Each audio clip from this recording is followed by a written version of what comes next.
여러분 안녕하십니까? 국민대학교 행정학과의 홍성걸 교수입니다. 저는 오늘 여러분들과 거버넌스와 개발협력이라고 하는 주제로 강의를 하게 되었습니다. 저는 그동안에 한 10년 이상 이 거버넌스 분야, 공공행정과 전자정부, 또 사후평가 이런 분야에서 그 코이카와 관련된 혹은 우리나라의 ODA 사업과 관련된 일을 해왔습니다. 이번 강의를 통해서 여러분들이 거버넌스가 무엇이고 왜 중요한지에 대해서 충분히 이해할 수 있었으면 하는 큰 바람을 가지고 있습니다. 감사합니다. 오늘 강의는 거버넌스의 개념을 이해하는 것에서부터 시작해서 이 다음과 같은 순서로 진행을 하겠습니다. 우선 학습 목표는요, 한 4가지 정도를 우리가 생각을 하고 있는데요. 우선 첫째, 개발 협력 분야에서 거버넌스의 개념과 중요성을 이해하는 것이 첫째 목표고요. 두 번째는 바람직한 거버넌스의 측정 기준과 측정 지표를 이해하는 것으로 잡았습니다. 세 번째는 국내 및 국제사회에서의 거버넌스의 지원 현황을 이해하고, 네 번째, 거버넌스의 개선을 위해서 지원할 때 유의해야 할 사항을 점검하는 것으로 잡았습니다. 강의를 모두 들은 후에 여러분은 다시 이곳에서 학습 목표를 달성했는가를 스스로 판단하시기 바랍니다. 자, 그러면 먼저 거버넌스의 이해 및 발전 과정, 그리고 측정 지표, 그리고 이 분야에 대한 국제사회의 관심과 지원 현황, 이런 순서로 살펴보도록 하겠습니다. 먼저 첫째, 거버넌스가 무엇인지 살펴보도록 하겠습니다. 먼저 시작하기 전에 몇 장의 사진을 함께 보겠습니다. 여러분들도 아마 잘 아실 겁니다. 최근에 세계가 COVID-19, 그래서 우리나라의 코로나19라고 그러죠. 코로나19 바이러스와의 사투를 지금 벌이고 있습니다. 그 최전선에서 위험을 무릅쓰고 희생적으로 환자들을 돌보고 있는 의료진들의 자랑스럽고 아름다운 얼굴들입니다. 한 장 더 볼까요? 코비드19가 지금 세계적으로 팬데믹 현상을 보이죠. 그래서 많은 국가들이 고통을 받고 있습니다. 여기 사진을 보시면 인도나 혹은 이태리 뭐 이런 데의 이 사진들인데요. 많은 사람들이 몰려 나와서 아주 아비규환의 장을 이루거나, 혹은 진열대가, 시장의 진열대가 거의 다 비어 있거나, 마트의 진열대가 다 비어 있거나, 이런 현상을 보이고 있습니다. 여러분들도 보도에서 많이 보셨을 겁니다. 왜 이런 현상이 나타나고 있을까요? 물론 국가마다, 사회마다 다양한 이유가 있을 수 있겠습니다. 그러나 무엇보다도 지금 세계가 이렇게 당황하고 각 국가들이 어려움에 처하고 있는 것은 공공의료 분야에 있어서의 거버넌스에서 큰 차이가 있기 때문이라고 할 수 있습니다. 선진국들조차도 어려움을 겪고 있는 거 여러분들 잘 아시고 있을 겁니다. 그래서 우리는 이 개도국의 지원에 있어서 거버넌스가 이 지금 팬데믹 현상만 보더라도, 여기에 대응하는 현상만 보더라도 거버넌스가 얼마나 중요하다라고 하는 것을 잘 알게 되실 겁니다. 자, 먼저 거버넌스의 개념을 설명하기 전에 몇 년 됐습니다. 지난 2014년에 KBS가 신년 기획으로 3편의 시리즈를 방송한 적이 있었습니다. 그 제목은 부국의 조건이었는데요. 여기서는 우리가 시간 관계상 볼 수가 없습니다. 그런데 여러분들이 시간이 되시면 유튜브에 있으니까 꼭 한번 시청해 보시라고 권해드리고 싶습니다. 제가 이 프로그램을 본 강의 시작하기 전에 소개해 드리는 이유는 미국과 멕시코의 경계에 있는 노갈레스라고 하는 시가 사실은 하나의 도시였어요. 그런데 이것이 한쪽은 미국, 한쪽은 멕시코로 이렇게 나뉜 이후에 지금 오늘날 그 도시에 살고 있는 사람들의 생활은 그야말로 천지 차이가 되었다는 것을 강조하기 위해서입니다. 한쪽은 선진국으로서 여유 있는 삶을 누리고 있지만, 다른 과거 이웃이었음에도 불구하고 한쪽은 빈민가가 형성되어 있고요. 마약이 성행하고 그야말로 미립국자들이 반대편으로, 도시 반대편으로, 건너편으로 갈 수 있기만을 기다리는 그런 곳이 되고 말았습니다. 이런 것은 또 있습니다. 과거에 하나의 나라였던 우리나라와 북한은 어떻습니까? 여러분 아마 보시죠. 이것은 야간 촬영한 것인데요. 북한 쪽에는 불빛이 거의 없습니다. 우리나라는 아주 밝은 불빛이 보이고 있습니다. 완전히 다른 삶을 지금 남과 북의 주민들이 살고 있습니다. 1970년대 말까지만 하더라도 북한이 우리나라보다 훨씬 더 잘 살았다는 것을 기억하는 분은 많지 않습니다. 지금은 어떨까요? 남한이 북한보다 적어도 44배 정도 GDP 기준 잘 살고 있습니다. 아까 말씀드린 것처럼 이러한 차이는 다른 이유도 굉장히 많습니다만 무엇보다도 거버넌스에서 우리가 찾아볼 수가 있겠습니다. 자, 여러분, 우리 모두는 government, 즉 정부라고 하는 개념에 대해서는 익숙합니다. 중앙정부, 지방정부, 도시정부 굉장히 많죠. 그런데 governance라고 하면 이게 뭔지 잘 모르겠다라고 하는 사람들이 굉장히 많습니다. 실제로 학자들 중에도 governance를 여러 가지로 다르게 정의하는 사람이 많습니다. 일반적인 정의를 소개하자면 governance라고 하는 것은 국정 운영 방식 중에 하나로 정의가 됩니다. 과거에 정부가 일방적으로 결정을 했다면, 독립적으로 결정하고 국민들이 일방적으로 따라가는 이러한 상태가 있었다면, 이제는 많은 이해관계자들이 정부의 의사결정이나 혹은 나라의 국가의 운영, 여기에 직접적으로 참여하는 개방형 통치 구조를 갖추고 있는 나라들이 많이 생기고 있습니다. 이것들을 우리가 한마디로 얘기해서 이와 같은 개방형 통치 구조, 통치 시스템, 이것을 우리가 거버넌스다 이렇게 얘기를 합니다. 우리말로 적당한 표현이 쉽지가 않습니다. 그래서 보통 우리가 거버넌스라고 쓰기도 합니다만 거버넌먼트라고 하는 것을 통치라고 하는 거에 비해서 우리가 많은 사람들이 같이 협력적으로 말하자면 통치한다라고 하는 의미에서 우리말로는 협치라고 번역을 하기도 합니다. 슬라이드에서 보시는 것처럼 정치학이나 행정학에서도 약간씩의 개념의 정의가 다 다릅니다. 또 많은 연구자들에 따라서 거버넌스를 달리 정의하기도 합니다. 구체적인 내용은 슬라이드를 참조해 주시기 바랍니다. 자, 그러면 개발협력 분야에서 거버넌스는 무엇을 의미할까요? 우선 이 분야에서도 거버넌스에 대한 합의된 정의, 공통된 정의는 없습니다. 다만 일반적으로 어떤 한 국가의 정치, 경제, 사회 등 전 분야에 있어서의 생산과 유통, 분배 혹은 통치 이런 것과 관련된 시스템 혹은 그와 관련된 의사결정 체제 이런 것들을 우리가 거버넌스다 이렇게 개발협력 분야에서 이렇게 정의를 합니다. 화면에 여러분들이 보시는 타원형 안에 소위 우리가 좋은 거버넌스, 굿 거버넌스라고 할 수 있는 요소들을 조금 정리를 해 두었습니다. 예를 들자면 민주주의라든가 효율적인 행정 시스템, 반부패 체제, 기회 균등 이런 것들이 여러 가지가 있을 수 있겠습니다. 그런 것 말고도 굉장히 많이 있어요.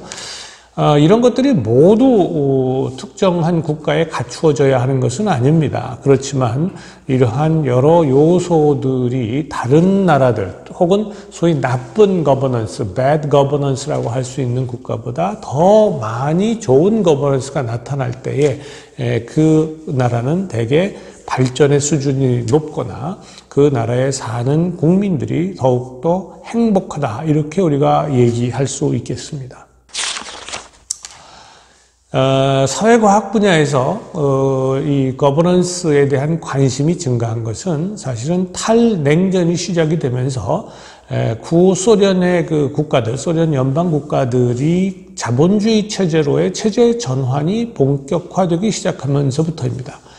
과거 구공산권 국가들에서는 소위 민주주의나 시장경제로라는 이런 체제는 굉장히 생소한 것이었습니다. 그 국민들은 그저 국가가 배정해주는 일자리에서 국가가 시키는 대로 하는 시간만, 일만 하면 국가가 똑같이 정해준 음식이나 똑같은 옷이나 이런 것들을 배급을 해줬어요. 이러한 시스템에 굉장히 익숙해져 있었습니다. 그런데 갑자기 하루아침에 연방체제가 무너지면서 동구권이나 소련 국가들이, 소련 연방에 속해있던 국가들이 독립국가화가 되면서 특히 자본주의 체제에 흡수가 되기 시작을 했어요. 그래서 한마디로 얘기해서 정치, 경제, 사회, 행정 모든 시스템에 아주 대대적인 혁신이 나타나기 시작을 했어요. 그러면서 이러한 시스템에서 효율성이라든가 이런 게 굉장히 증가하는구나. 또 사람들이 자기 자신의 의지를 가지고 국가의 정책 결정에 참여할 수가 있구나. 나도 내 이익을 표출할 수가 있구나. 뭐 이런 것을 깨닫게 된 것이고요. 또 그러한 관심을 갖게 되면서 훨씬 더 거버넌스적 요인들에 대한 관심도 함께 증가하기 시작을 했습니다. 개발협력 분야에서는 2차 세계대전 이후에 계속 개발협력 사업을 진행을 했어요. 선진국들이 많은 돈을 들여서 했죠. 그런데 성과가 그리 좋지를 않아요.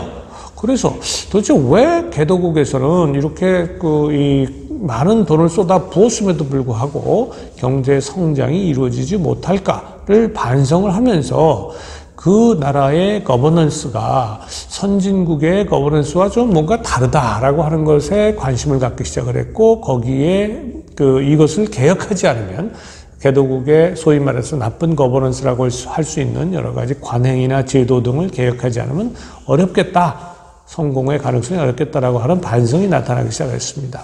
특히 월드뱅크를 비롯해서 소위 국제 금융기관들의 이러한 거버넌스 개혁 없이는 개발 협력이 결코 성공적으로 이루어질 수 없다라고 하는 반성을 하게 되면서 거버넌스에 대한 관심은 매우 높이 증가했습니다. 다음 슬라이드입니다. 여러분들 제가 여기다가 살짝 사진을 넣어놨는데요. 만두를 만들 때 만두의 피에 만두소를 넣어놓은 모습입니다. 근데 만약에 만두소가 없이 피만 가지고 만두를 만들면 어떻게 될까요?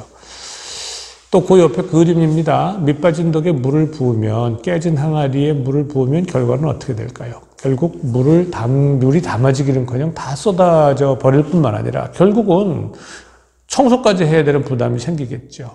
거버넌스를 개혁하지 않고 개발협력을 할 때 이런 문제가 생길 수 있다는 겁니다. 전 UN 사무총장이었죠. 코피 아난 같은 분은 특히 바람직한 거버넌스는 빈곤 감소와 발전의 가장 중요한 요인임을 강조한 바도 있습니다. 거버넌스에 대한 정의들이 굉장히 다양합니다. 기관마다 굉장히 다양해요. 그래서 월드뱅크라든가 UNDP 또 OECD, 제가 각 기구들이 정의하는 정의나 그 특징들을 일일이 여러분들에게 소개하기에는 시간이 매우 짧습니다. 강의 시간이. 그래서 여기에 슬라이드에 나온 그 내용으로 좀 대체하고자 합니다. 하나만 대표적으로 월드뱅크만 소개를 하면, 월드뱅크에서는 거버넌스를 국가의 발전을 위해 경제적, 사회적 자원을 사용하는 데 있어서 권력, 즉 정치 권력이 행사되는 방식으로 정의를 하고 있습니다. 그리고 특히 월드뱅크는 국제금융기관이기 때문에 시장경제를 굉장히 강조를 해요. 그래서 시장경제를 통한 경제 성장을 위해서 여러 가지 관리 시스템, 공공재정 특히 반부패 이런 문제에 대해서 특히 관심을 가지고 있습니다. 그 다음 슬라이드에 보면 미국이나 영국의 공여기관, 우리나라의 코이카에 해당하는 거죠. 미국의 USAID, 영국의 DFID 같은 이런 기구들도 역시 각각 자기들의 입장에서 거버넌스를 정의를 하고 그 거버넌스를 개선하기 위한 여러 가지 사업들을 준비하고 있습니다. 자, 좋은 거버넌스가 그러면 뭔가? 또 배드 거버넌스는 뭔가 여러분들이 좀 아실 필요가 있을 텐데요. 보면 배드 거버넌스라고 돼 있는 것의 보따리 안에 있는 것과 우리가 굿 거버넌스라고 하는 그 박스, 상자 안에 있는 것을 한번 비교해 보시기 바랍니다. 그 요소들을 비교해 보면 여러분들이 벌써 금방 아주 순간적으로 알 수가 있습니다. 그래서 좋은 거버넌스를 위해서는 여러 가지 요소들이 필요하다. 하는 것을 알 수가 있겠습니다. 좋은 거버넌스에 그러면 어떤 원칙들이 있을까라고 하는 것을 한번 생각을 해볼 필요가 있습니다. 이 표는, 제가 여기 정리된 표는요, 국제개발협력의 심화편에 있는 표를 그대로 옮긴 것이기 때문에 여러분들이 한번 읽어보시면 되겠습니다. 그래서 굿 거버넌스, 참여, 책임성, 반응성, 법치주의, 투명성, 또 부패를 방지하고 형평성, 효과성, 효율성, 뭐 이런 것들이 좋은 거버넌스의 원칙이 되겠습니다. 그래서 이런 쪽이 높으면 높을수록 훨씬 더 좋은 거버넌스가 될 수 있겠죠. 제가 다음 슬라이드에는요, 국제금융기구의 대표적 기관인 월드뱅크의 거버넌스가 어떠한 방식으로 논의가 되고 있고, 또 그것을 월드뱅크는 자기네 사업에 어떻게 반영하고 있는가라고 하는 것을 정리를 좀 해 두었습니다. 특히 월드뱅크가 좋은 거버넌스 의미를 강조하는 이유는요, 월드뱅크는 말하자면 차관을 돈을 빌려주는 기관이잖아요. 돈을 빌려주고 나면 빌려준 돈을, 빌린 돈을 개도국이 이거를 잘 활용을 해서 경제 발전에 긍정적인 효과가 와야 돼요. 그런데 돈을 빌리고 나면 빌려준 기관은 거의 개입할 여지가 줄어듭니다.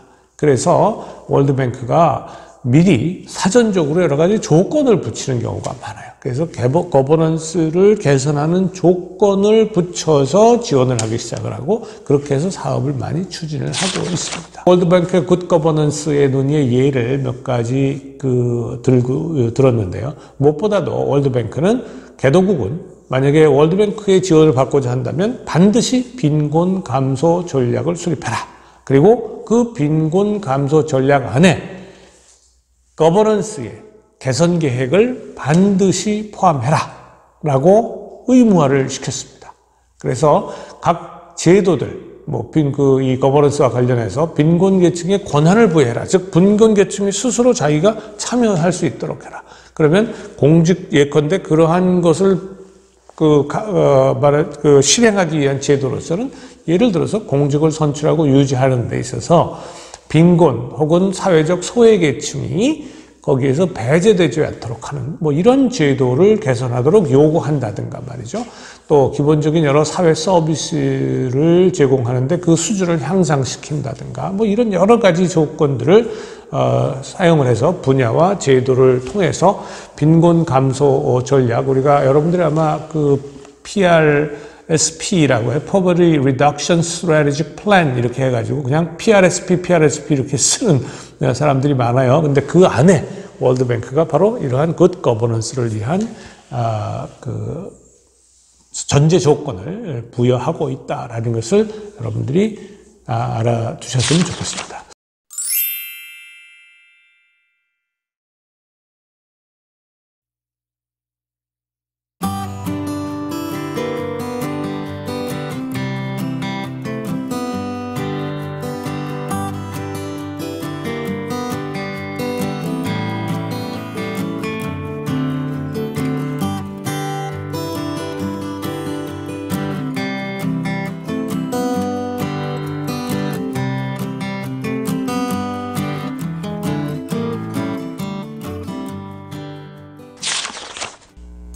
자, 다음은 거버넌스와 발전의 관계에 대해서 살펴보도록 하겠습니다. 개발협력의 우리가 패러다임의 변화를 잠깐 보면은요, 사실 개발협력이 1945년 2차 세계대전 이후에 여러 단계에 걸쳐서 오늘에 이르렀습니다. 그래서 각 시기별로 개발협력의 우선순위도 달랐고요. 또 공여국의 역할도 많이 달랐습니다.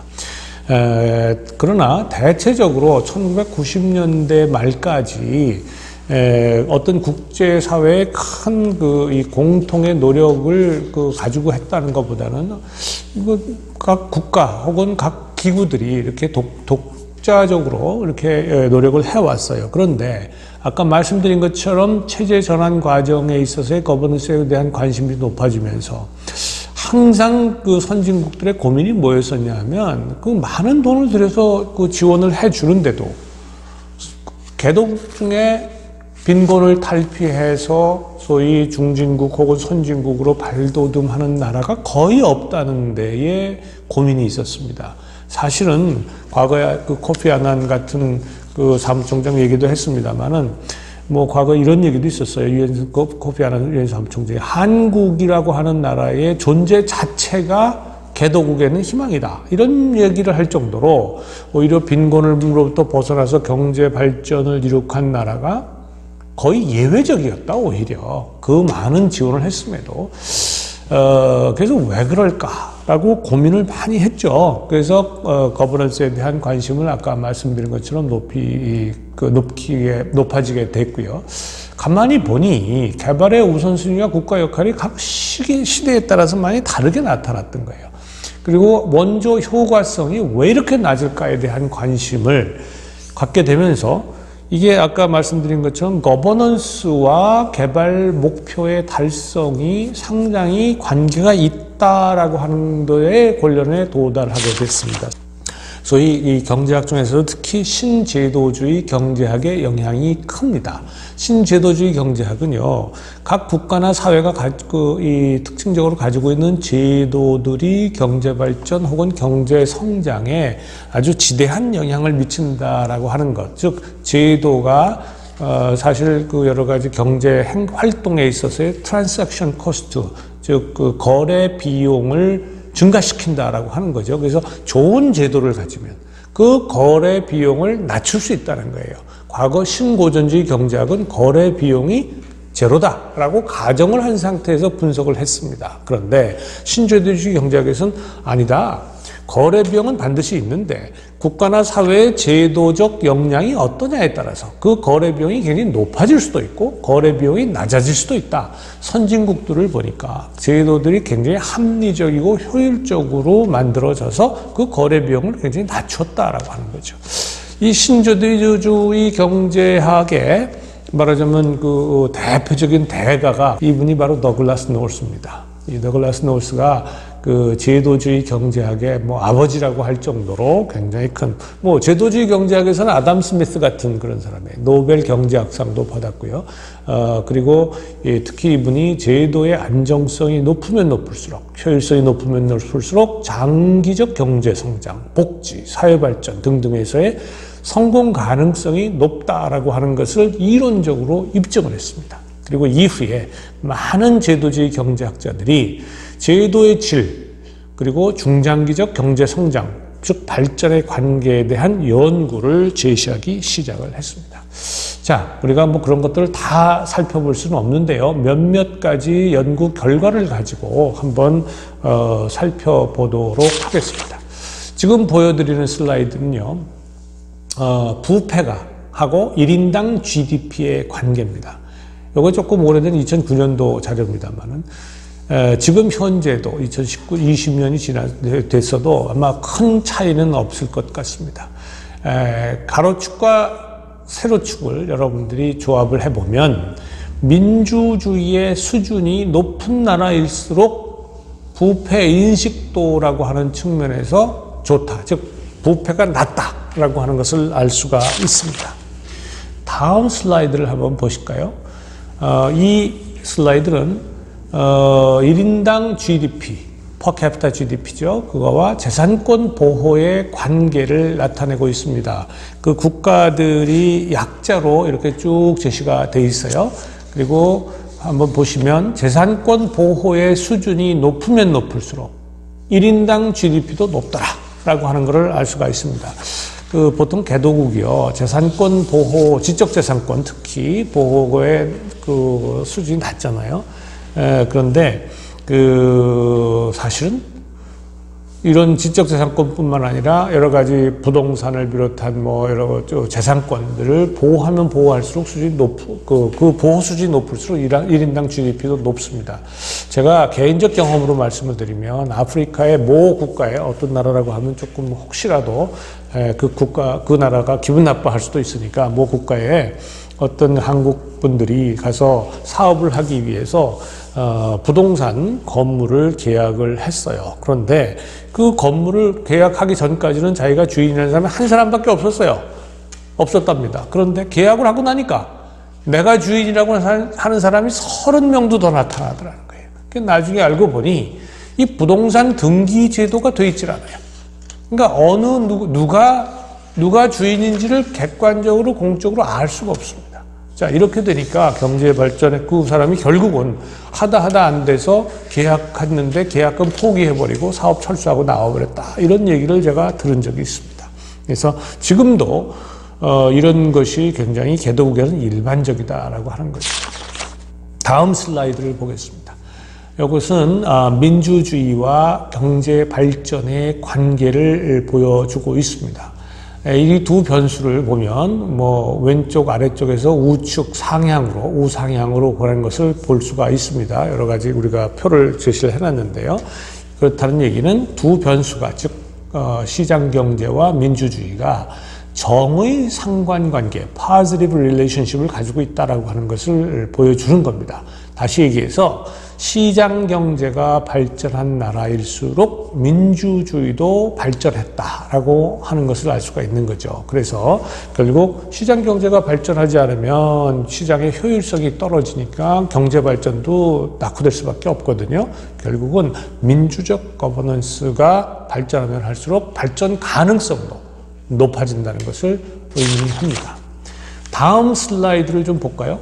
이것은 부패와 경제 성장률의 관계를 나타내고 있습니다. 그런데 이것은 그렇게까지 다른 아까 앞에서 살펴본 변수들만큼 명확한 관계를 보여주지 않습니다. 다시 말씀을 드리면 부패가 높아도 경제 성장률이 높을 수 있다는 걸 얘기하죠. 근데 사실은요, 그럴 수밖에 없는 게 우리가 개도국이 훨씬 더 경제 성장률이 높습니다. 선진국은 굉장히 안정화되어 있기 때문에 연평균 경제 성장률이 굉장히 낮아져요. 안정화되죠. 하향 안정화가 되는 추세에 있습니다. 그래서 이 부패가 심각한 나라임에도 불구하고 경제 성장률은 높을 수 있는 것은, 그래서 여기처럼 이렇게 명확하게 정비례하지 않는 이유는 그 국가들마다, 개도국마다 물론 그 자원 부국이나 혹은 농산물의 가격이 그 해에 굉장히 높았다든지 시장 상황에 따라서 이래서 경제 성장률이 갑자기 뛰는 경우가 상당히 많이 있습니다. 그래서 이 부분은 부패와 경제 성장률은 아주 명확하지는 않습니다. 그러나 일반적으로 볼 때에는 하향 안정화되지만 선진국이 훨씬 부패는 적다라고 얘기를 할 수가 있는 거죠. 다음 슬라이드를 보겠습니다. 자, 그래서 여러 가지 우리 지금까지 여러 가지 그 표들은요, 여러 가지 선행 연구에서 제시한 것들입니다. 그런데 이런 것들을 가지고 우리가 거버넌스와 발전의 관계를 잠정적으로 결론을 내리면 다음과 같은 얘기를 할 수가 있습니다. 우선 거버넌스가 잘 갖추어진 나라, 즉 좋은 거버넌스의 수준, 질적 수준이 높은 나라들이 경제 성장률도 좋더라라고 하는 것이고요.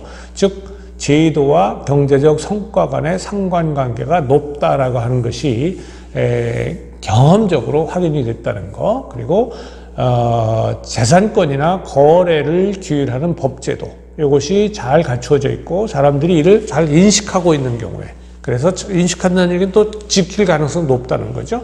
이런 나라들이 경제의 안정적 성장이 가능하다, 이런 얘기고요. 그 밖에 여러 가지 그 작은 내용은 여러분들이 좀 읽어주시면 좋을 것 같고요. 두 번째는 거버넌스가 잘 갖추어진 나라에서 빈곤 감소율도 높더라라고 하는 겁니다. 그래서 사실은 일본하고 거의 비슷한 얘기예요. 경제 성장률이 높으면 빈곤 감소율도 자연히 높죠. 그래서 빈곤층의 정치 참여, 특히 이거는 앞에 거는 경제적인 얘기였다면 두 번째 거버넌스는 민주적 거버넌스를 얘기하는데요. 빈곤층의 정치 참여가 확대되면 될수록 빈곤층 유권자들을 위한 정책이 늘어나는 경향이 있더라. 그래서 결국 빈곤 감소에 긍정적인 영향을 미치더라. 이러한 그 연구 결과들이 많이 있고요. 또 법치주의와 경제 성장의 관계가 이건 혼재되어 있는 경우가 많지만, 그러나 이게 시간을 우리가 만약에 단기가 아니라 중기 또 장기 이렇게 시간 변수를 고려한다면 법치주의와 경제 성장도 역시 경제 성장률 자체보다는 경제가 얼마나 발전했느냐, 그 발전된 수준에서 머무르느냐라고 하는 것을 보면 그 민주적 거버넌스가 잘 갖춰진 나라가 역시 더 안정적이더라, 이렇게 볼 수가 있습니다. 자, 세 번째는요, 개도국들을 놓고 보면 개도국 중에서도 특히 소득 수준에 따라 거버넌스의 효과가 좀 다르게 나타나는 것 같더라라고 하는 연구 결과가 있습니다. 주로 중소득국 이상, 중간소득국 이상의 경우에는 실제로 거버넌스가 개선될 경우에 빈곤 감소에 상당히 긍정적인 영향을 미치는 것으로 나타났습니다. 그런데 소득이 낮으면 낮을수록, 예컨대 뭐 아주 최빈국이라든가 뭐 이런 경우에는 거버넌스와 빈곤 감소의 관계가 명확하지가 않습니다.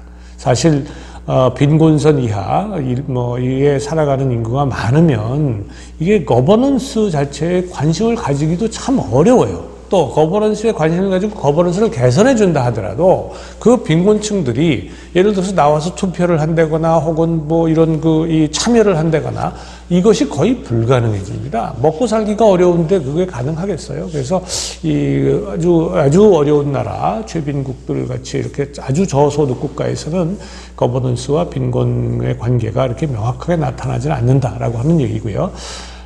그 다음에 네 번째, 거버넌스는 분명히 원조 효과성에 영향이 크다.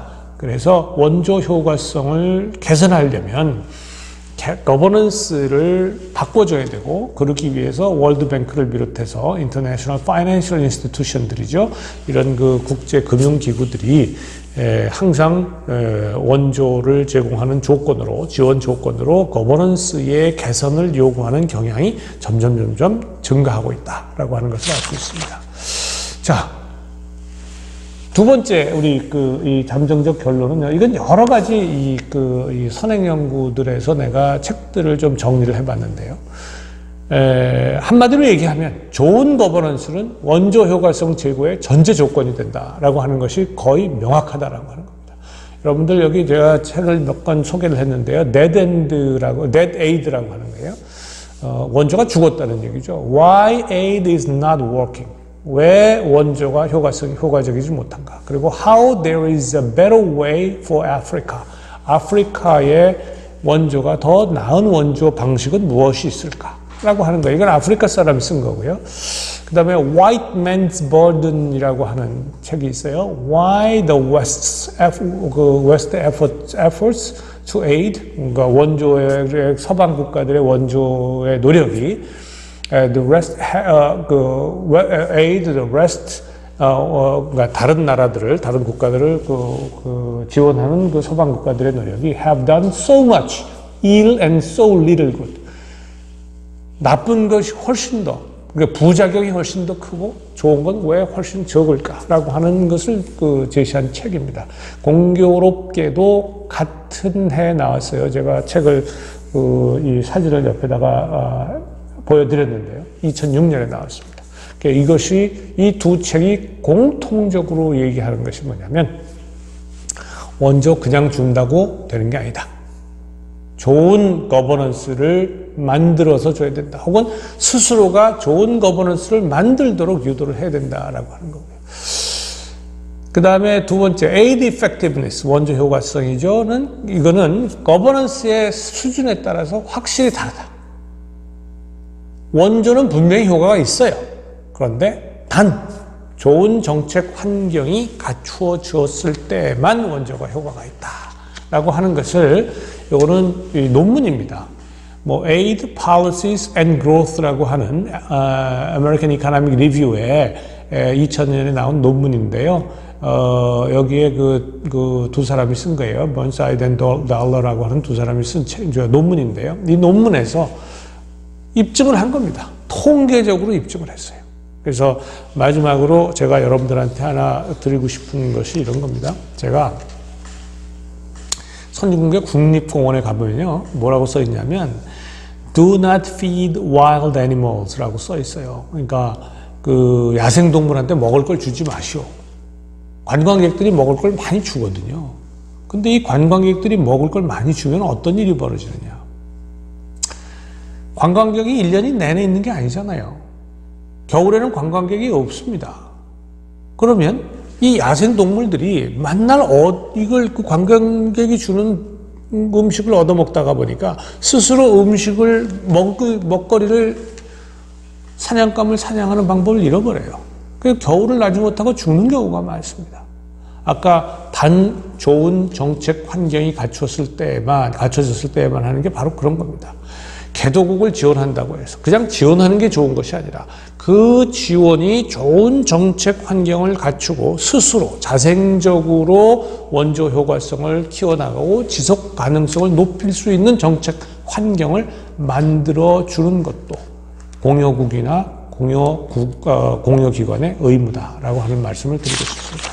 자, 다음은 거버넌스를 그러면 우리가 좋은 거버넌스, 나쁜 거버넌스 혹은 거버넌스의 질적 수준 이렇게 얘기를 하는데 뭘 가지고 알 수 있을까요? 측정을 해봐야지 알 수 있겠죠. 그래서 다음으로는 거버넌스를 측정하는 데 사용하는 지표들에 대해서 우리가 알아보기로 하겠습니다. 먼저 왜 거버넌스를 측정하느냐라고 하는 거죠. 그 거버넌스를 측정하는 이유인데 아까 말씀드린 것처럼 분명히 거버넌스가 aid effectiveness, 즉 원조 효과성에 결정적 영향을 미친다라고 하는 것이 현실에서도 그렇고 학문적으로도 학술적으로도 그렇고 이미 확인이 됐습니다. 자, 그렇다면 수원국의 거버넌스를 측정을 해서 말하자면 원조가 시작되기 전에 거버넌스가 어떻고 원조가 끝난 후에 특히 거버넌스와 관련해서는 거버넌스가 얼마나 개선이 됐는지 또 측정할 수 있고요. 그렇죠? 그래서 처음에 시작할 때는 원조 하기 전에 거버넌스가 어떤 상태였는가라고 하며를 측정함으로써 무엇을 개선해야 될 것인지 어떻게 개선해야 될 것인지를 확인할 수 있는 거고요. 그 다음에 나중에 거버넌스와 개선과 관련된 여러 가지 프로젝트나 이런 사업들을 진행을 했다. 그러고 나면 실제로 얼마나 개선이 됐느냐라고 하는 그 달성도, 목표와 달성도를 쉽게 설정하고 확인할 수 있겠죠. 측정이 가능하다면. 그래서 이런 것들이 굉장히 중요한 측정의 이유가 되겠습니다. 그리고 실제로도 원조를 원하는 국가들에게 일정 점수 이상의 거버넌스 수준을 우리가 요구할 수 있겠죠. 당신네들이 국제기구나 혹은 공여국들로부터 이렇게 거버넌스, 그러니까 이 분야의 여러 가지 지원, 거버넌스 분야뿐만이 아닙니다. 나중에 보겠습니다만 거버넌스는 이제 범분야 이슈적인 성격을 굉장히 강하게 갖거든요. 그래서 다양한 분야의 지원을 받으려면 적어도 거버넌스는 어느 정도는 돼야 된다. 왜냐하면 점수화가 되면 측정이 가능하다면 우리가 그렇게 쉽게 요구할 수가 있는 거죠. 그렇다면 수원국 입장에서도 내가 원조를 받으려면 어느 정도 어떤 분야에 노력을 해야 되겠구나 라고 하는 것을 알 수가 있게 되겠죠. 모든 것이 굉장히 측정이 되면 정확하게 우리가 소통도 쉽게 이해할 수가 있습니다. 측정을 하려면 뭔가 지표, 인디케이터를 우리가 확정을 해야 돼요. 그래서 이 슬라이드에서는 거버넌스를 측정하는 지표들을 지금 예시적으로 제시하고 있어요. 이거는 현재 이미 사용되고 있는 지표들입니다. 가장 일반적으로는 World Governance Indicator라고 하는 WGI라고 하는 것이 사용이 되고 있습니다. 그래서 여기 측정 대상을 보면 참여 및 책임성, 정치적 안정 및 폭력의 부재, 정부 효과성, 또 규제의 질, 법치주의, 부채 통제 등 6개 분야로 구성이 돼가지고요. 매년 평가를 하고 있습니다. 이게 월드뱅크에서 200여 개 국가들을 평가를 해서 매년 발표하고 있어요. 그리고 이 6개의 영역별로 31개의 전문가 설문조사를 실시하고요. 또 국민 대상으로도 조사를 합니다. 그리고 각 범주별로 마이너스 2.5에서 플러스 2.5까지의 점수를, 그러니까 한 5점 대역이죠. 점수를 매기고 또 이걸 국제 비교가 가능하도록 딱 이렇게 100점 만점으로 말하면 노멀라이즈, 정규화합니다. 그래서 상대화된 점수를 딱 산출을 하기 때문에 월드 거버넌스 인디케이터 딱 그러면 그 안에서 딱 줄서기가 가능하죠. 그래서 각 국가들이 WGI에서 내가 어느 정도 위치에 있구나 라고 하는 것을 수원국들이 알 수가 있고 또 분야별로도 어느 쪽이 부족하구나 라고 하는 것을 알 수가 있습니다. 자, 그 다음에 두 번째는요, 이것도 역시 월드뱅크에서 하는 건데 Country Policy and Institutional Assessment라고 해서 CPIA라고 우리가 약자로 씁니다만 이 월드뱅크에서 원조 제공의 근거 자료로 활용하고자 각 국가의 정책과 제도 현황을 평가한 보고서입니다. 그리고 이 보고서 안에 16개 세부 항목을 전부 다 정해서 그 세부 항목에 대해서 전부 측정을 해요. 그래서 전문가 조사를 통해서 지표를 확보하고 제도의 현황, 성과를 평가하고 각 분야별로 1점에서 6점까지 점수를 부여합니다. 그리고 매년 이것도 발표를 하고 있습니다. 그 다음에 이제 다른 민간 기관으로서는 프리덤 하우스에서 발표하는 그런 것이 제도가 있는데요. 지표가 있는데 이 프리덤 하우스는 여러분도 알다시피 경제기구라기보다는 주로 외교 활동, 국제기구, 원조 활동의 근거를 제공하기 위해서 외교적인 측면에서 많이 있기 때문에 지표도 역시 뭐 정부 책임성이라든가 시민의 자유, 법치주의, 부패 방지를 위한 노력 등등을 종합적으로 평가합니다. 매 2년마다 한 70여 개 국가들을 대상으로, 모든 국가를 하는 건 아니고요. 주로 개도국을 대상으로 평가를 하고 있습니다. 자, 다음 슬라이드입니다. 그 다음에 우리가 많이 익숙한 것이 있습니다. Corruption Perception Index라고 하죠. 부패인식 지수 뭐 이런 것이 있는데요. CPI라고 해서 Transparency International 투명성 기구죠. 국제 투명성 기구에서 측정해서 발표하는 그런 것이 있습니다. 이게 본래는 이게 거버넌스를 측정하기 위해서 만들어진 것은 아니고요. 정부와 공공 부문의 부패 정도를 평가하고 비교하기 위해서 만들어진 그런 지수입니다. 지수였는데 이게 특히 개도국의 경우에 상당히 이 부패와 관련해서 특히 우리가 거버넌스 지표를 대체하는 그러한 중요한 지표가 되고 있습니다. 이거는 100점부터 0점까지. 그래서 0점, 점수가 낮으면 낮을수록 부패 수준이 굉장히 높은 거를 얘기합니다. 그래서 175개 국가, 이게 1999년부터 시작이 됐는데요. 전문가 기업인들을 대상으로, 이게 지금 상당히 좀 다른 측면인데요. 이게 인식을 간접적으로 묻는 겁니다. 그런데 그 국가에서 활동하는 전문가나 기업인, 특히 외국 기업인, 왜냐하면 자국 기업인들이 하게 되면, 그 나라의 기업인들이 하게 되면 약간의 바이어스가 있을 수 있잖아요. 그래서 주로 그 나라에서 거주하거나 활동하는 외국 기업인이나 외국 전문가들을 대상으로 해서 설문조사를 합니다. 그래서 이것을 가지고 이제 만들어낸 것이 Corruption Perception Index다. 이거는 각 이 학술 연구나 여러 가지에서 아주 다양하게 쓰이고 있습니다. 그 다음에 조금 생소할지 모르겠습니다만은 Business Environment and Enterprise Performance Surveys라고 해서 BIPS라고 하는 게 있는데 먹는 BIPS, BIPS가 아니고요. BEEPS입니다. 네, 이런 것들도 있고요. 그 다음에 Bertelsmann's Transformation Index라고 해서 BTI 같은 것도 있습니다. 방탄소년단하고 비슷하네요. 그죠? BT, 방탄소년단. 네. BTS가 아니라 BTI입니다. 자, 그래서 이런 것들에 대한 구체적인 측정 대상이나 측정 방법을 지금 정리해 놓는데 이것도 역시 국제개발협력의 심화편에 정리가 되어 있습니다. 자, 다음 슬라이드를 보겠습니다.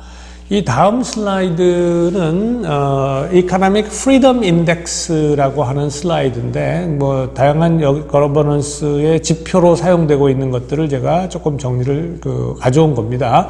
보면 이게 지금 이제 아주 색깔로 딱 표시가 되어 있기 때문에 아주 명확하게 우리가 이해할 수 있어요. 재산권 보호 현황이 어떠냐?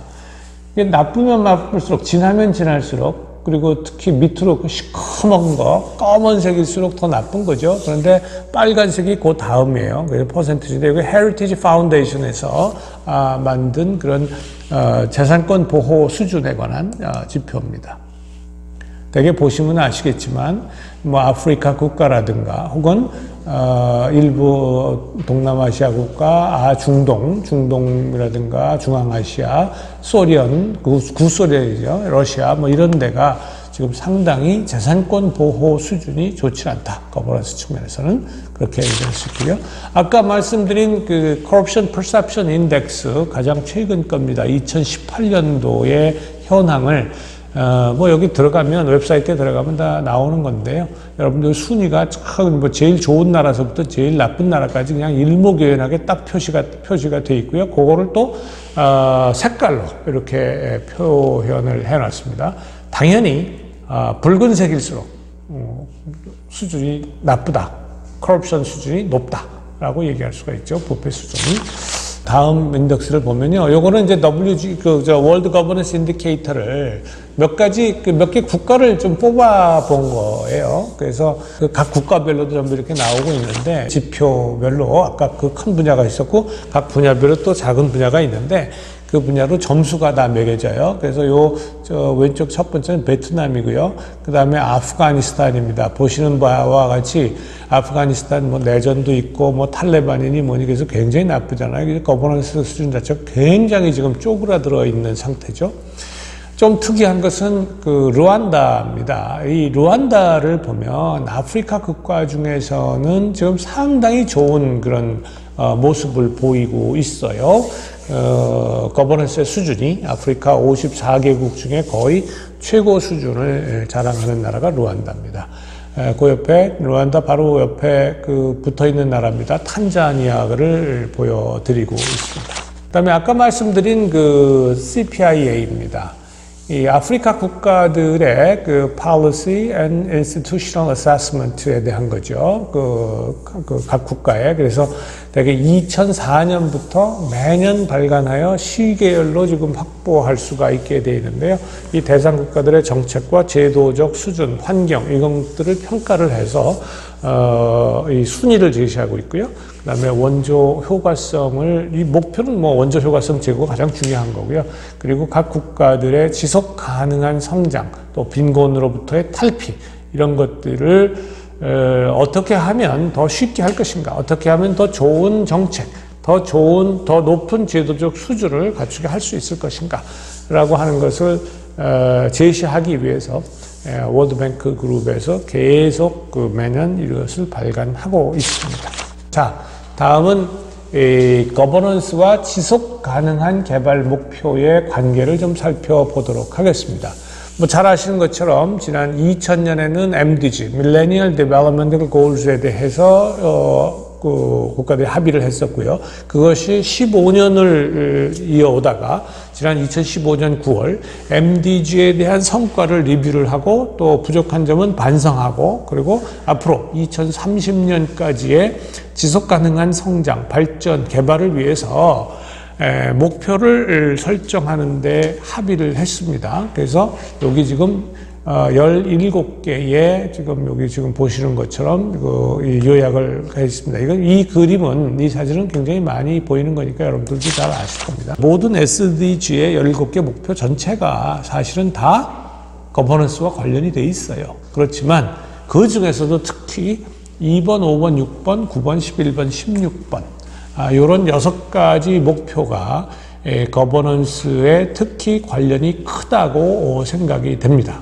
그래서 특히 공공부문의 아주 적극적인 참여와 주도, 협력적 거버넌스, 또 투명한 사회, 거버넌스의 다양한 가치, 이런 것들이 좀 갖추어질 때에 아까 말씀드린 원조 효과성을 극대화하고 우리가 SDG의 개발 목표를 충분히 더욱더 달성할 가능성이 높아지지 않느냐라고 하는 겁니다. 자, 다음으로는요, 이러한 거버넌스 분야에 대해서 국제사회가 지금 어떻게 지원하고 있는지, 지원 현황에 대해서 간단히 살펴보도록 하겠습니다. OECD 다크는 그 거버넌스 분야의 지원 통계를 별도로 제시하지는 않고 있습니다. 그래서 그 사회적 인프라, 경제적 인프라, 뭐 생산 등등 8개 분야로 나누어져 있는 것을 좀 가지고 지원 현황을 보고하고 있는데요. 그래서 거버넌스 분야의 지원 현황이 정확하게 얼마다 OECD 국가들 혹은 뭐 각종 국제기구에서 이거를 얘기하기가 참 어렵습니다. 그래서 우리가 만약에 거버넌스 분야의 지원 현황을 보려면 뭐 OECD 다크가 별도의 프로젝트를 해가지고 이쪽의 분야에 실제로 얼마나 투입이 되고 있는지를 조사를 해서 통계를 잡아야 되거든요. 그렇지 않으면 개별 보고서에 의존할 수밖에 없습니다. 그래서 가장 최근에 이 거버넌스와 관련해서 지원 현황을 보고한 보고서가 2014년도에 제출된 바가 있습니다. 그래서 이것을 가지고 여러분들에게 잠깐 설명을 드리고자 하는데요. 이 거버넌스가 독립적으로 제시된 것은 아니고요. 거버넌스 분야와 평화 부분이 함께 제시가 되었습니다. 여기 지금 이제 먼저 왼쪽에 작은 그 피규어를 잠깐 보시면, 그림을 보면, 이 첫 번째가 바로 거버넌스와 평화 분야의 지원 비중입니다. 그래서 이 다른 것들에 비해서 그렇게 뭐 아주 높다고 보기는 어렵습니다만은 그래도 꽤 많은 한 15, 6% 정도의 수준의 그 전체 그 공여액 중에서요, 국제사회 그 정도를 지금 거버넌스와 평화 분야에 뭐 지금 제공되고 있다. 그런데 이 평화라고 하는 게 사실은 분쟁이나 갈등 지역의 평화 유지라든가 이런 걸 위해서 제공되는 경우가 많거든요. 그래서 우리가 거버넌스, 즉 아까 얘기한 대로 민주적 거버넌스라든가 뭐 이런 것을 위해서 실제로 얼마가 투입이 되고 있는지는 사실은 정확하게 파악하기는 이 보고서를 가지고도 불가능합니다. 그래서 여기 오른쪽에 이 테이블에 보면, 표에 보면 이렇게 지금 각 분야별로 이렇게 좀 쪼개져서 나누어진 게 있어요. 그래서 요것을 여러분들이 참조하시면 약간의 좀 아이디어를, 거버넌스 분야에 어느 정도 지금 지원이 되고 있다라고 하는 아이디어를 아주 뭐 좀 비교적 러프하나마 좀 가질 수 있지 않겠나 이렇게 싶고요. 다만 지금 요 거버넌스와 평화 분야의 탑 10 공여국과 기구를 정리한 것을 보시면 아무래도 미국이 뭐 제일 많죠. 그 다음에 EU 국가들이고요. 그 중에서 또 독일, EU 기관들이 있고, 독일, 영국, 네덜란드, 뭐 이런 순으로 지금 거버넌스와 평화 분야에 공여를 하고 있고, 국제 기관을 보면 UN 기관들이 제일 많습니다. 위에 상위를 차지하고 있고요. 그 다음에 4위가 스웨덴이고, 뭐 이렇게 지금 공여를 하고 있습니다. 그래서 액수로 보면 그렇게 아주 많은 액수는 아니에요. 근데 네덜란드와 미국에 비하면, 미국이 뭐 당연히 많은 건 당연하고요. 아까 얘기한 것처럼. 근데 네덜란드가 생각보다 굉장히 많은 액수를 지금 지원을 하고 있다는 것을 알 수가 있습니다. 그래서 네덜란드, 노르웨이, 덴마크 뭐 이런 나라들이 비교적 많은 지원을 하고 있습니다. 그 다음에 수원국을 한번 볼까요? 수원국을 보면 1위가 아프가니스탄이고 2위가 이라크, 3위 웨스트 뱅크 앤 가자 스트립이고요. 4위 요르단, 뭐 콜롬비아, 코소보 이렇게 되어 있습니다. 그래서 여기에서 여러분들 보시면 아시겠지만요. 대부분의 거버넌스 평화 분야의 국제사회의 지원은 주로 갈등과 지금 현재 상당히 지금 많은 분쟁을 겪고 있는 그런 나라들이 제일 많습니다. 그래서 아프가니스탄 같은 경우에 특히 그렇고요. 이라크도 마찬가지입니다. 웨스트뱅크 앤 가자 스트립도 마찬가지죠. 요르단은 이 위에 3개를 지어라고는 거의 최고 수원국인데요. 요르단이 특히 요르단은 다른 나라에 비해서 소위 난민들을 받아들이는 난민의 수용도가 제일 높은 나라입니다. 그러다 보니까 요르단의 각 국제사회, 국가들이나 국제기구 혹은 그 공여국들이 요르단에 많은 지원을 하죠. 만약에 요르단이 난민을 수용하지 않으면 그 수많은 난민들이 또 지중해를 통해서 유럽으로 온다거나 뭐 많은 그 불행이 있겠죠. 그래서 많은 지원을 요르단이 받고 있는 거다라고 하는 것이고요. 그래서 이런 것을 놓고 보면 차라리 거버넌스보다는 오히려 평화 유지나 뭐 갈등 해소 이런 쪽에 훨씬 더 많은 지원이 지금 이루어지고 있는 거다라고 하는 것을 여러분들이 알 수가 있습니다.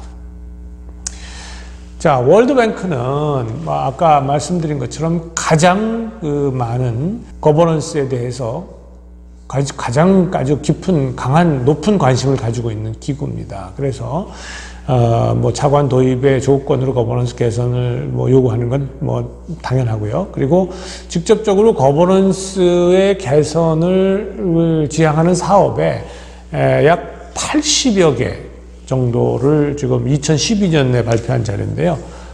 제시하고 있고, 80여 개 사업을 지원했고, 40억 달러에 이르는 자금을 지금 특히 거버넌스 개선에 지원을 했다라고 하는 것을 알 수가 있습니다. 그리고, 아까 잠깐 제가 언급을 했었는데요. 최근에는 거버넌스 개혁이 번분야 이슈처럼 모든 프로젝트에서 아주 공통적으로 추진이 되고 있습니다. 그래서 특히 교육, 보건, 인프라 개발 등 분야의 프로젝트에서도 거버넌스 개선이 포함되는 경우가 지금 증가하고 있고요. 뭐 이런 것을 포함한다면 월드뱅크 총 예산의 약 20% 정도? 약 200여 개의 프로젝트가 거버넌스 개선에 관련이 있다. 그렇게 볼 수가 있습니다.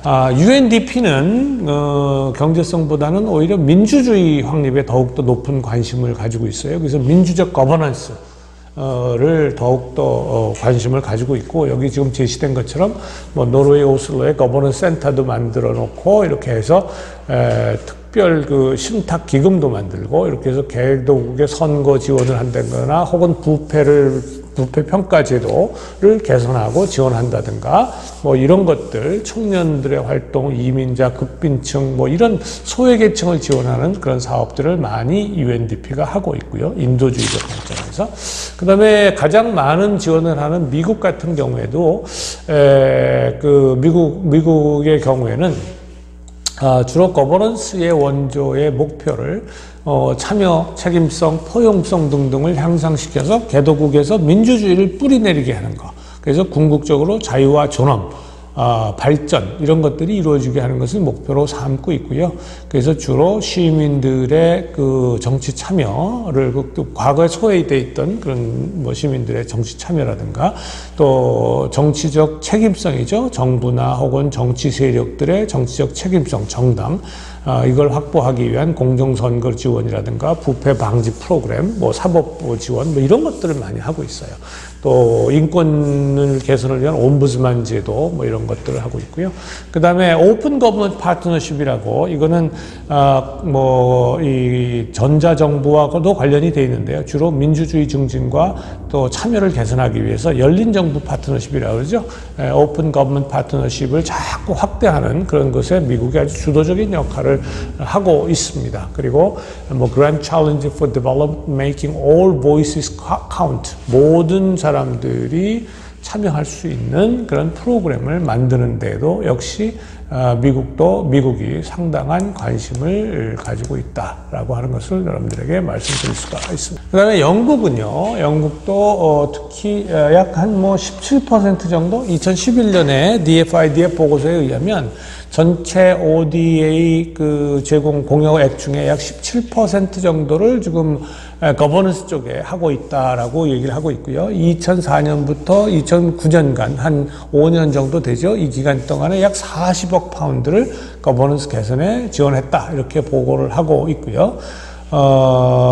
주로 4개 영역에 주로 관심을 가지고 있습니다. 법치주의 개선하는 거요. 공공서비스 전달 체계를 개선해서 제도를 구축하는 분야, 이런 게 하나 있고요. 그 다음에 두 번째 시민 참여와 정치적 책임성, 인권 증진하는 분야가 있고요.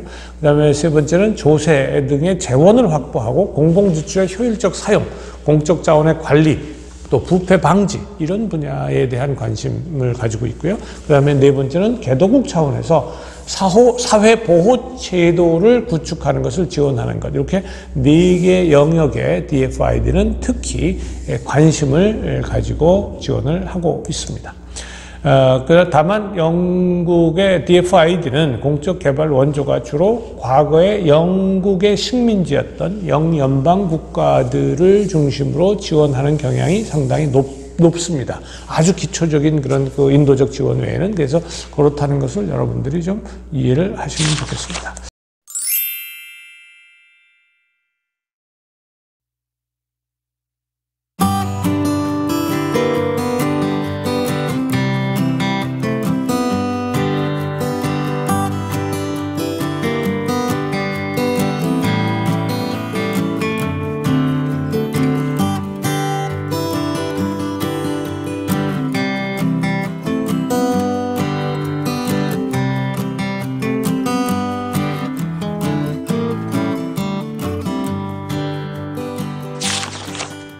이번 시간에는요, 우리나라의 특히 코이카를 중심으로 한 거버넌스 분야의 지원 전략과 사례에 대해서 좀 살펴보도록 하겠습니다. 순서는 이러한 방식으로 할 텐데요. 우리나라 그 코이카의 지원 현황과 전략, 또 거버넌스 주요 사업을 예시적으로 좀 살펴보고요. 그리고 거버넌스 사업을 할 때, 거버넌스 지원 사업을 할 때에 유의할 점이라든가 또는 한계, 과제 이런 것들을 살펴보는 시간으로 순서로 하도록 하겠습니다.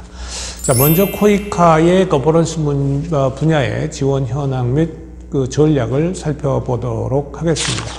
아까 국제사회에서는 거버넌스 분야의 지원 통계가 그렇게 명확하게 잡히지 않는데 코이카는요, 공공행정 분야가 딱 특화가 되어 있습니다. 지원 분야가. 그래서 이 거버넌스 지원이 대부분 그 공공행정 분야의 여러 가지 사업들은 거의 100% 거버넌스 개선과 관련이 되어 있어요. 그래서 그야말로 공공행정 분야는 거버넌스 개선이라고 봐도 크게 다르지 않습니다. 그래서 명확하게 우리가 공공행정 분야의 지원을 규모나 뭐 현황을 보면 거버넌스 지원을 이해할 수 있다. 이렇게 우선 이해하시면 되고요.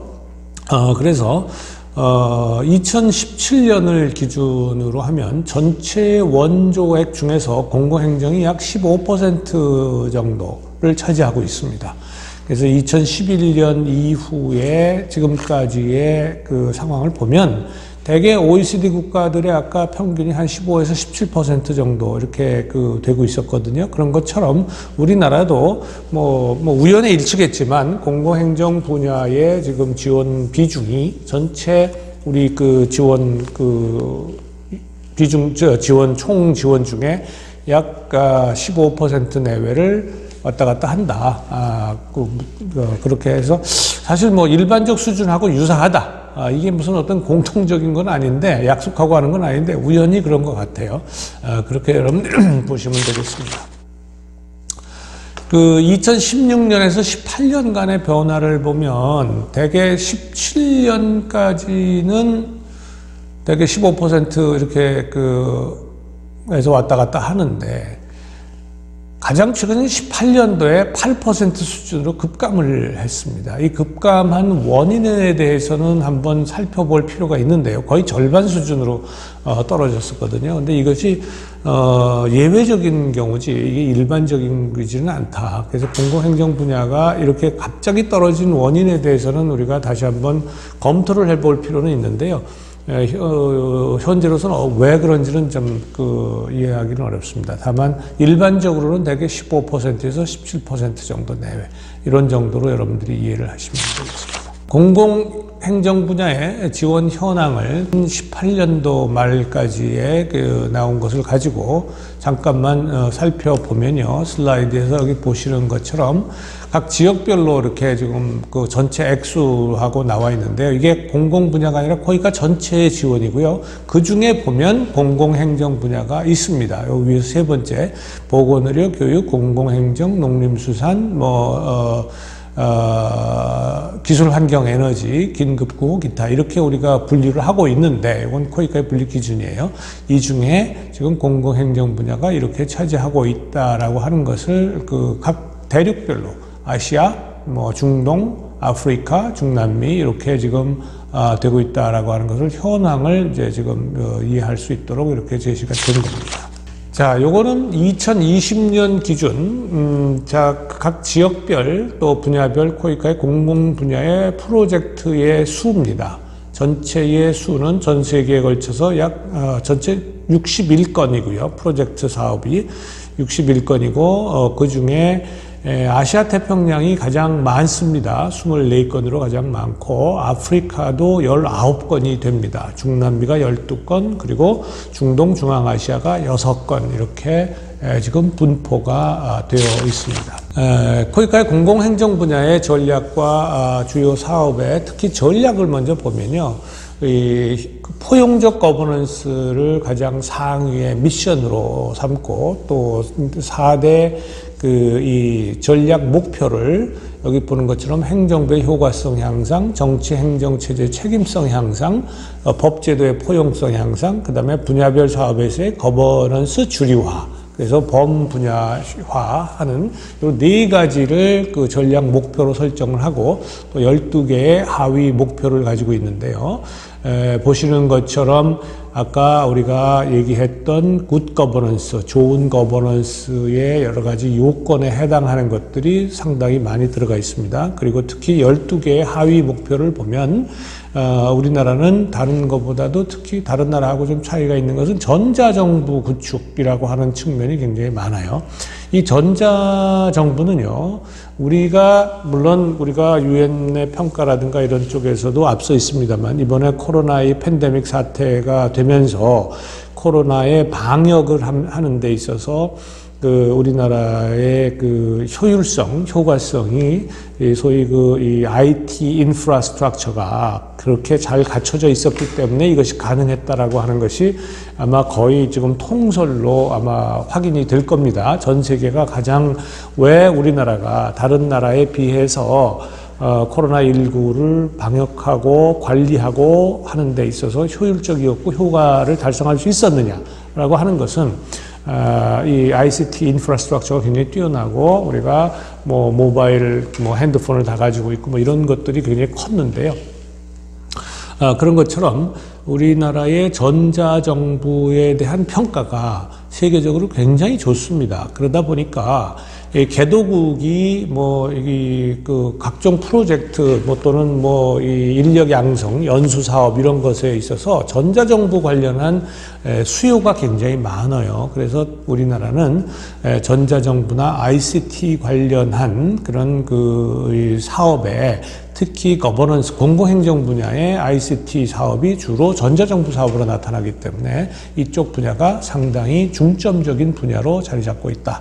이렇게 여러분들이 이해를 하시면 되겠습니다. 공공행정 분야의 중기 전략을 살펴보면 행정 서비스 효과성 향상, 정치 행정 체제 책임성, 아까 말씀드린 그런 거죠. 그 3가지가 지금 이 핵심적으로 나타나 있고요. 각 분야별로 지금 행정 서비스 효과성 향상에 보면 예를 들어서 공무원의 인적 역량 강화라든가 행정부의 효율성 향상이라든가 조직 역량 강화, 정책의 경쟁력 강화. 그래서 여러 가지 사업들 중에 예컨대 공무원 교육원이라든가 이런 우즈베키스탄, 루안다 이런 데에 공무원 교육원을 만들어주거나 혹은 기존에 있던 공무원 교육원의 여러 가지 교육 과정 이런 것들을 전부 다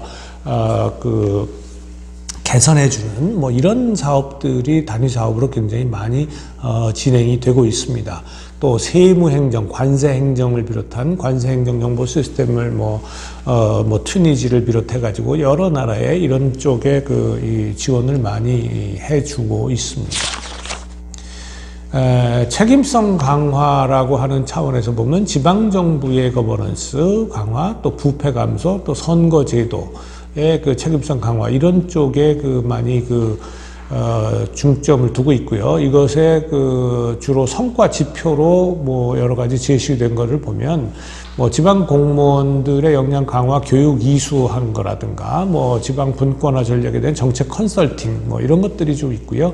반부패 기구에서의 조사 건수 등등이 있습니다. 그래서 여러분들이 주로 읽어보시면 참고가 될 거라고 생각을 합니다. 자, 다음 법제도의 포용성 강화 향상인데요. 이 사법기관의 역량 강화도 굉장히 중요한 사업 중에 하나고요. 취약계층의 관리 향상 이런 것들이 취한 역량 강화 이런 게 있는데요. 제가 기억나는 것으로 본다면 베트남 사법부의 사법 인력 역량 강화 사업을 진행한 것이 있고요.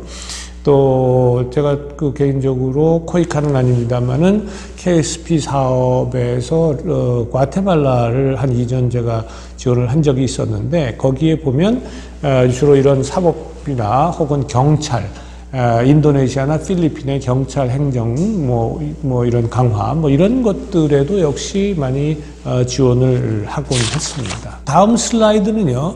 각 전략 목표별로 사업 비율을 정리를 한 건데요. 보시면 아시겠습니다만 행정 서비스의 효과성 향상 부문 첫 번째 전략 목표였었죠. 이게 압도적으로 많은 부분을 차지하고 있습니다. 약 80% 가까이 차지하고 있습니다. 이거는 아까 말씀드린 것처럼 전자정부 관련 지원 사업이 많기 때문에 그렇습니다. 시스템을 도입을 해달라, 역량 강화해달라 이런 것들이 굉장히 수요가 많기 때문에요. 그래서 공공행정 분야의 프로젝트형 사업 중에 전자정부 시스템에 관련된 사업이 코이카의 거버넌스 사업 분야에서는 아주 절대적 다수를 지금 차지하고 있다. 이렇게 할 수가 있습니다. 이게 전자정부가 개도국에 도입이 되면 그 나라의 행정의 효과성도 강화될 뿐만 아니라 전자정부는 투명성도 굉장히 강화가 되죠. 그 다음에 전자정보를 유지관리 보수하는 인력도 필요하기 때문에 파급 효과가 ICT 분야의 기술 인력도 양성이 될 수가 있습니다. 그리고 전자정부 시스템을 통해서 행정 서비스를 제공하게 되면 공무원이나 혹은 국민들이 그러한 시스템을 활용하는 과정에서 이제 말하자면 마인드 자체가 달라져요. 그러니까 서비스 마인드가 훨씬 더 높아지는 거죠. 과거에 행정 서비스를 제공하는 것이 아니라 행정이 군림하던 시대에서 전자정부 시스템을 통해서 그렇게 이 서비스 마인드가 더 높아지고 그래서 포용성도 높아지는 그래서 전자정부 시스템에 대한 지원이 우리나라의 공공행정 분야가 내세울 수 있는 굉장히 특징적인 사업일 뿐만 아니라 효과성이 대단히 높은 사업이다.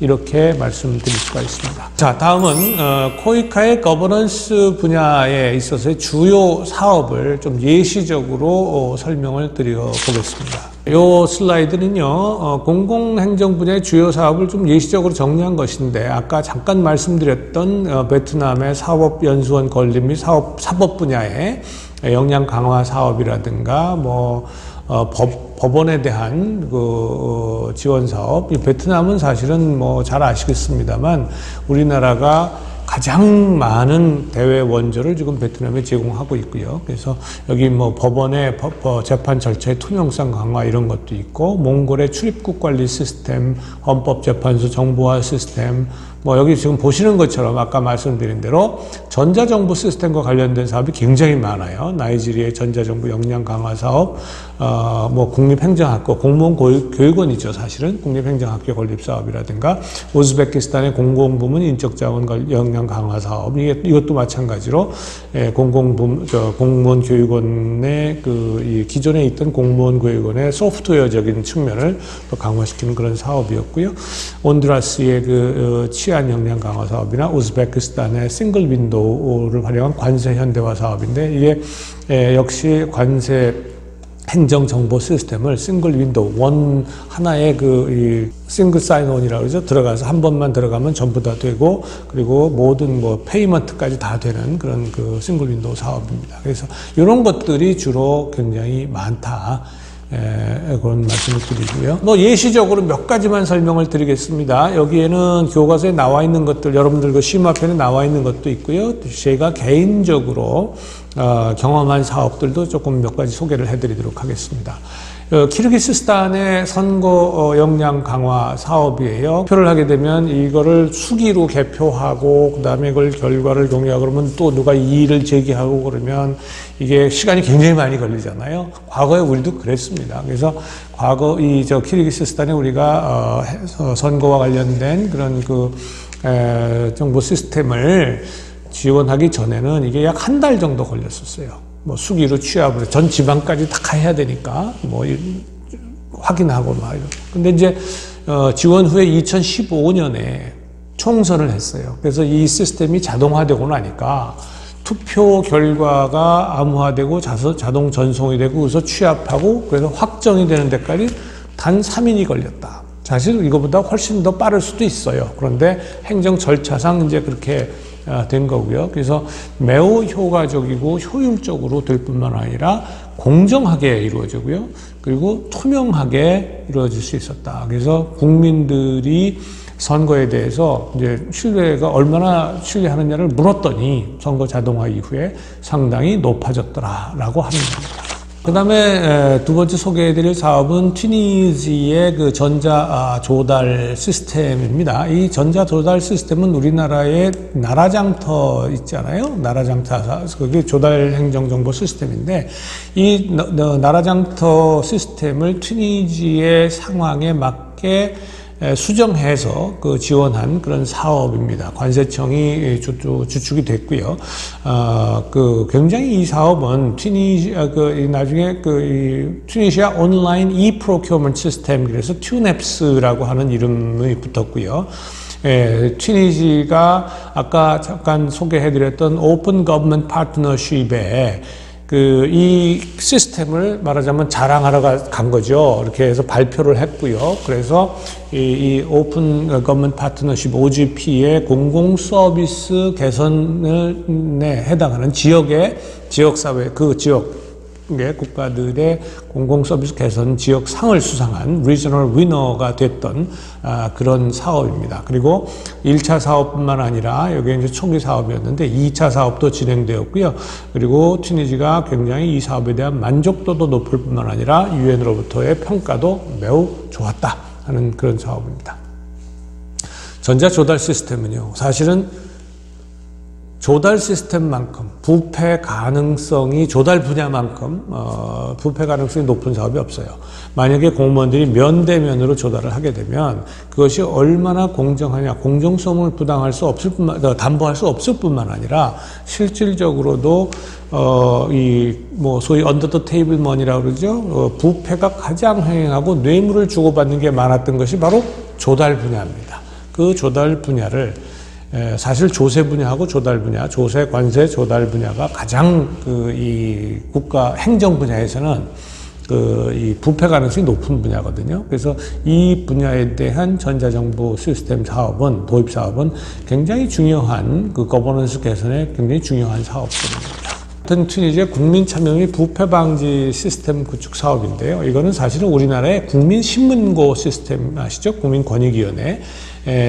그래서 여러 가지 민원을 제기하는 시스템이에요. 여러분들이 온라인으로 들어가서 민원 제기하고 그러면 신청을 하면은 그 신청이 어떤 과정을 거쳐서 어떠한 결과가 나오는가까지 쫙 일관되게 온라인으로 접수하고 신속하게 처리하는 그런 시스템인데, 이 국민신문고 시스템을 아까 말씀드린 것처럼 튀니지의 상황에 맞도록 수정해서 이식하는 그런 시스템입니다.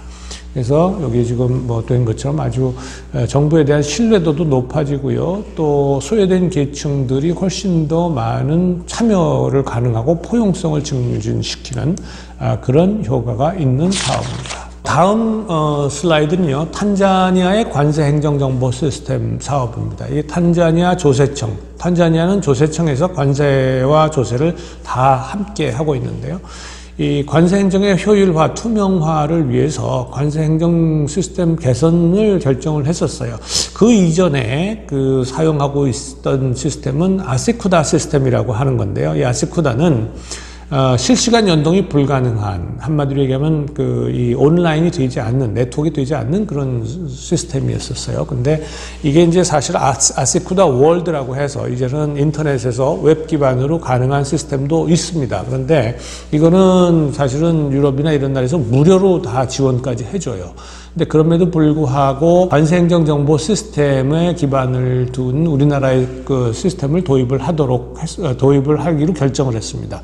그 가장 결정적인 이유는 아시쿠다 월드는 소스 코드를 개방을 안 했어요. 그래서 계속해서 모든 그 추가적인 시스템이나 이런 것들을 아시쿠다로부터 도입을 해야 되는, 아시쿠다를 제공하는 유럽으로부터 도입을 해야 되는 그런 문제가 있거든요. 일종의 시스템 종속의 문제가 있죠. 그래서 아마 탄자니아에서는 그렇게 결정을 했고요. 우리는 뭐 우리 거지만 소스 코드를 제공하는 조건을 제시를 했었습니다. 해서 이거를 제공을 했습니다. 원래 그 관세행정 정보 시스템에는 22개 정도의 모듈이 있습니다. 근데 그 중에 약 50%를 차지하는 핵심 모듈은 여기 제시한 카고 매니지먼트 시스템이죠. 카고 CMS라고 우리가 보통 카고 매니지먼트 시스템이라는 거 하고, 또 하나 리스크 매니지먼트 시스템 RMS라고 하는 이 두 개가 약 50% 정도를 차지를 합니다.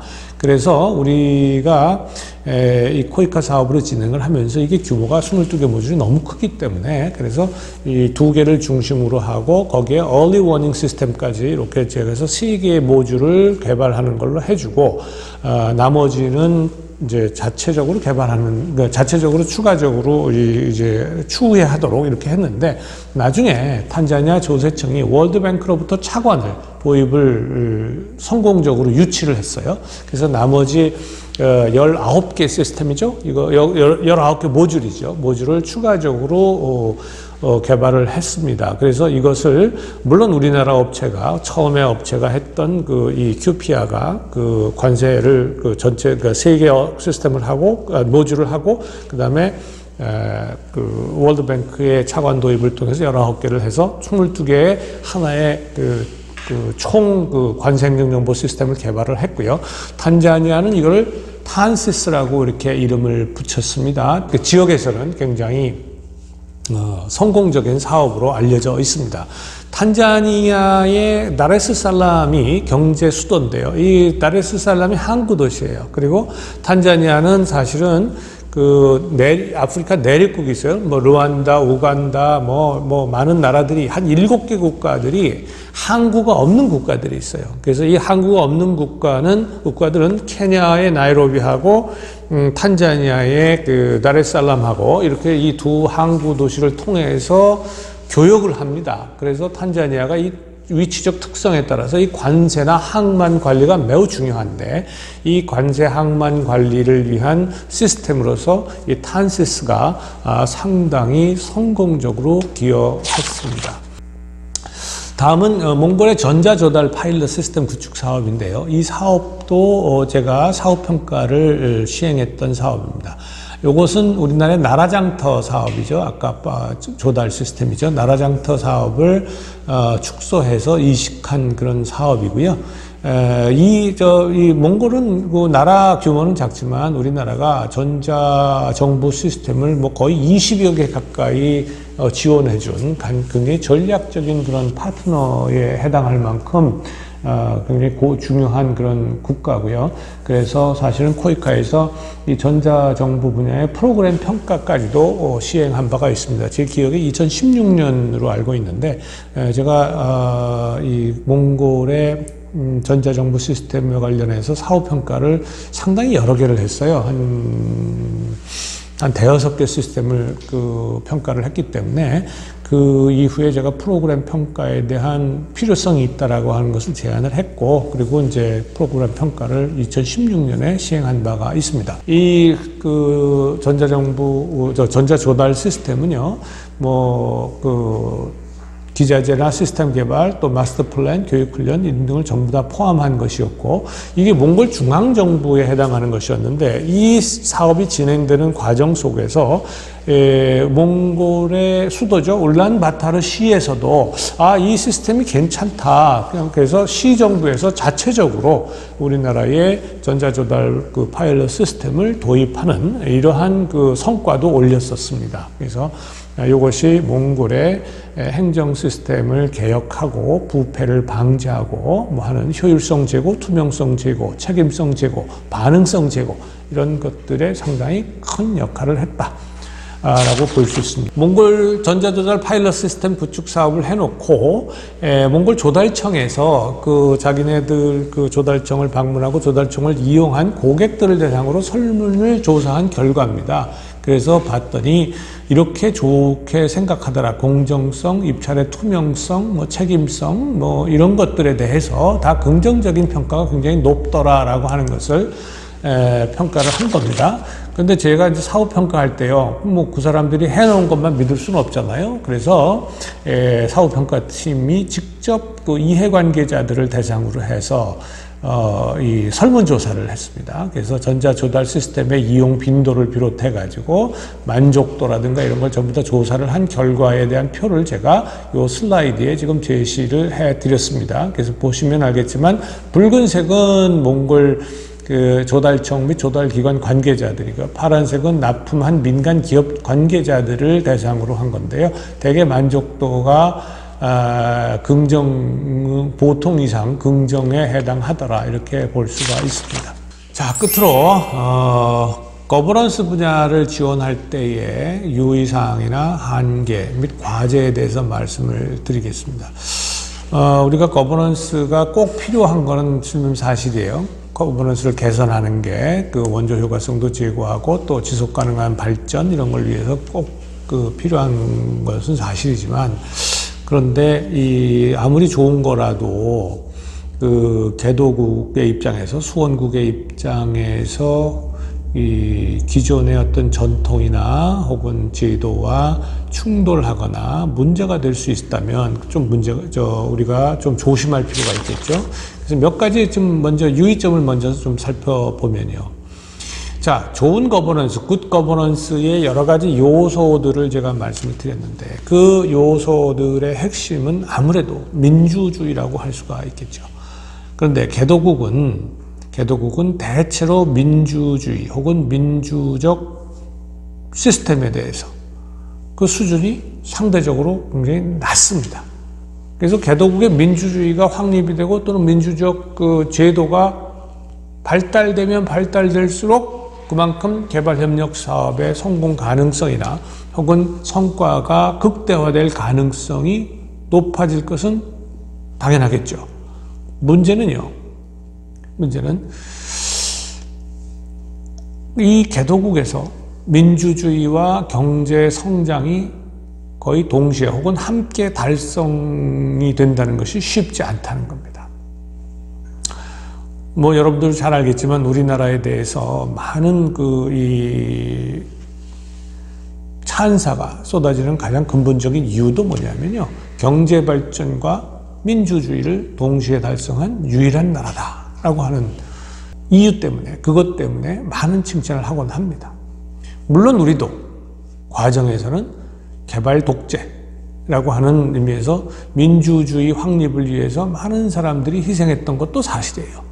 그러나 경제 발전을 위해서도 수많은 사람들이 희생을 했었습니다. 다만 고도 성장기에는 개인의 인권이라든가 노동 권한, 노동권 뭐 이런 것들이 많이 제한됐던 것도 사실입니다. 그래서 개발도상국에서 보면 과연 우리나라와 같이 개발 독재가 가능할까? 또는 바람직할까? 이런 겁니다. 실제로 아프리카 같은 경우에 정권이 한번 들었으면 4, 50년. 그렇죠? 그야말로 마르고 닳도록 한다, 뭐 해먹는다, 이런 얘기들이 많죠. 뭐 어느 나라라고 얘기하기는 뭐 좀 다시 한번 말씀드리지만 그 국가 이미지가 있기 때문에 얘기하기는 어렵습니다. 아프리카의 어떤 국가에서는 제가 다른 사업의 사후평가를 갔더니 대통령의 딸이 GDP의 3분의 1을 생산하고 있고 그만큼 차지하고 있습니다. 그 나라의 부의 3분의 1을 생산하고 있어요. 기가 막히지 않습니까? 대부분의 국민은 최빈국입니다. 먹고 살기 위해서 관광객을 말하자면 강도질하는 것에 대해서 어쩔 수 없는 거기 때문에 그건 범죄라고 생각하지도 않을 정도로 범죄가 많아요. 그런 나라에서 독재가 횡행하는데 그렇다고 말이죠.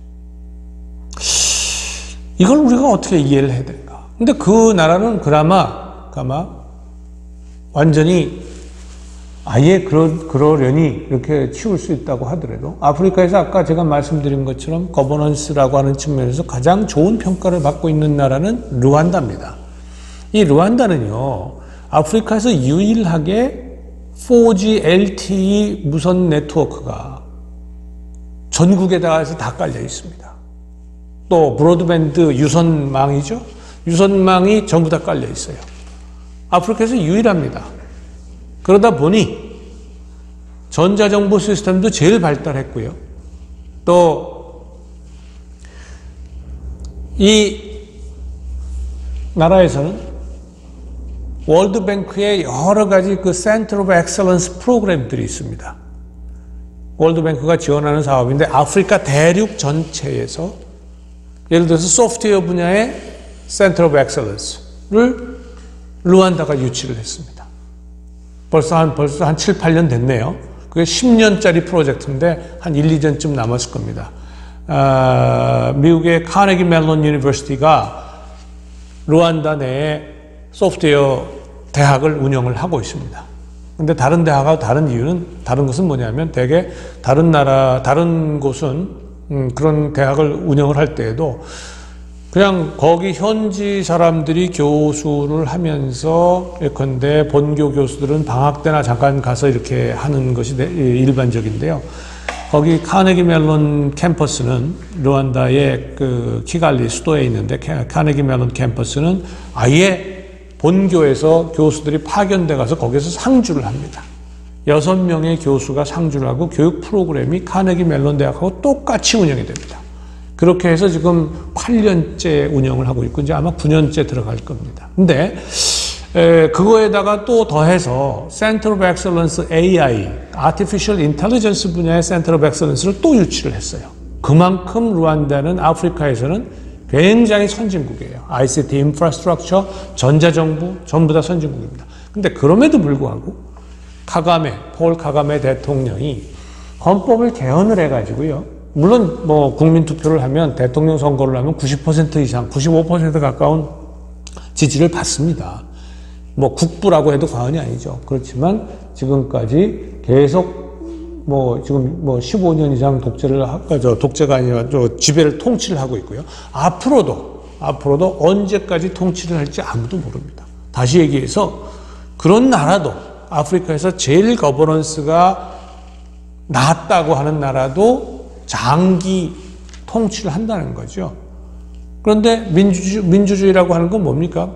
국민에 의한 통제잖아요. 그러려면 정권의 수평적 교체가 이루어지는 나라야 그것도 2차례 이상 그래야 우리가 민주주의가 확립됐다고 볼 수 있거든요. 그래서 그런 점에서 이런 이 경제 성장과 민주주의의 관계 혹은 개발 독재 우리가 benign dictatorship이라고 하는 것이 가능할 것인가 라고 하는 것에 하나의 관심이 좀 있습니다. 두 번째 우리가 유의할 점 혹은 관심이 가는 점은요, 앞에서 설명한 것처럼 월드뱅크를 비롯해서 많은 국제금융기구들이 원조 제공의 조건으로서의 거버넌스의 개선을 요구하는 사례가 좀 늘어나고 있습니다.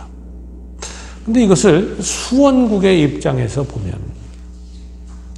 이 과도한 내정 간섭 아니냐라고 하는 불만을 가질 수가 있습니다. 실질적으로 굉장히 기분 나빠하는 개도국도 많이 봤어요. 뭘 고쳐라. 그러면 줄게. 이게 국가적 자존심을 상하게 하는 경우도 있거든요. 또 수원국들 중에는요, 그래, 내가 고칠게. 또 뭐 RS 아까 포버티 리덕션 그 PRSP 그 전략 기획을 만들어요. 그리고 그 안에 어떻게 거버넌스를 개선하겠다라고 약속을 합니다. 근데 그거를 실질적으로 실천이 가능하냐 하는 건 전혀 별개의 문제예요. 개도국이 약속해놓고 약속을 안 지키는 것은 비일비재합니다. 실질적으로 제가 사후평가를 지금까지 꽤 많은 20, 30개 프로젝트의 사후평가를 지금까지 해왔습니다. 그런데 그 사후평가를 해보니 성과가 좋지 않거나 지속 가능성이 떨어지는 사업의 대부분은 왜 그러냐? 왜 그런가? 우리 기업이나 혹은 우리의 어떤 그 원조 공여자 측에서의 문제라기보다는요, 수원국이나 수원기관이 우리가 어떻게 하겠다 하고 약속한 것들이 있어요. 대응 투자를 비롯해서 조직 개편을 이렇게 하겠다, 저렇게 하겠다. 약속한 것을 지키지 않았기 때문에 발생한 문제가 대부분입니다. 그러니까 선진국형 거버넌스 개혁을 하겠다라고 약속한 것이 가능할까라고 하는 문제도 있고요. 또 실질적으로 그게 바람직하냐 하는 문제도 있어요. 왜? 전통적인 가치나 윤리 혹은 문화 이거하고 충돌을 일으켜요. 그렇게 했을 때 그렇게 선진국형으로 거버넌스를 개혁을 해도 국민들의 수용도가 따라주질 않습니다. 그래서 우리가 한번 생각해 봐야 할 문제는 실현 가능한 거버넌스 개선의 조건이 과연 무엇일까? 그거는 보편타당한 것이 아니라 각 국가의 특수성, 그 사회의 역사성과 특수성을 반영할 수밖에 없다. 이런 것을 유념을 해야 된다는 말씀을 좀 드리고요. 한계와 과제에 대해서 조금 말씀을 드리고 싶습니다. 이 거버넌스는요, 아까 전자정부 사업처럼 단일 프로젝트형 사업으로 추진되는 것도 있습니다. 그렇지만 또 모든 사업 분야의 프로젝트형 사업 분야의 성공 가능성을 높이기 위해서도 역시 또 번분야적으로 요구를 하기도 합니다. 그런데 각 국가마다 사실은 수원국에 따라서 거버넌스 계획의 구체적인 내용이 다를 수도 있고요. 그 나라에 무엇이 또 우선되어야 하느냐는 우선순위 또한 또 다를 수도 있습니다. 또 많은 경우에 거버넌스 개혁을 전제로 지원을 하고자 할 때에는 사업 자체가 형성되기 어려운 경우도 있습니다. 예를 들어서 요르단 같은 나라는요, 워낙 그 나라가 아까 말씀드린 것처럼 난민을 많이 받아들이기 때문에 선진국들이 굉장히 많은 자금을 지원을 하고 있어요. ODA가 굉장히 공유국들이 이렇게 갖다가 주려고 하고 있단 말이에요. 그러니까 이 나라 요르단 입장에서는 그렇게 별로 아쉬울 게 없어요. 그러니까 예를 들어서 우리가 어떤 거버넌스 개혁을 하면 이거를 주겠다라고 하면 그래? 그러면 니네 거 안 받아. 이렇게 나올 가능성이 충분히 있는 나라 중에 하나입니다. 그래서 사업 자체가 형성 안 되는 경우도 있고요.